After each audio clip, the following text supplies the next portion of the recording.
हाय दोस्तों, नमस्कार। आज मैं आप सभी के लिए एक माड़ो खोलाई गीत लेकर आई हूँ।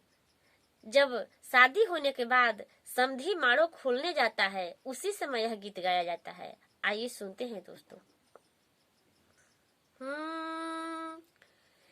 कि माड़ो के खोलाई समधी मांगे समाधिनी के, माड़ो के खोलाई समधी मांगे समाधिनी के, माड़ावा में भीड़ भइल भारी, बड़ा रंगदार समधी हो, माड़ावा में भीड़ भइल भारी, बड़ा रंगदार समधी। माड़ो के खोलाई समधी मांगे समाधिनी के, माड़ो के खोलाई समधी मांगे समाधिनी के, माड़ावा में भीड़ भइल भारी, बड़ा रंगदार समधी। एहो माड़ावा में भीड़ भइल भारी, बड़ा रंगदार समधी।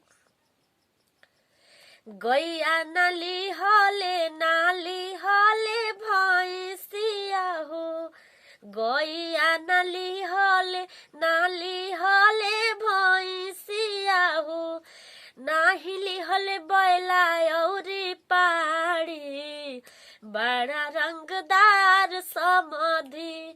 एहो नाहिली हले बैला औरी पाड़ी, बड़ा रंगदार समधी।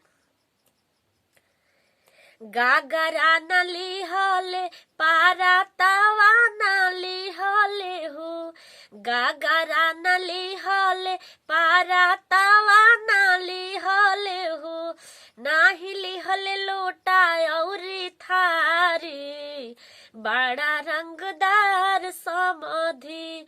एहो नाहिली हले लोटा औरी थारी, बड़ा रंगदार समधी। एहो माड़ावा में भीड़ भइल भारी, बड़ा रंगदार समधी।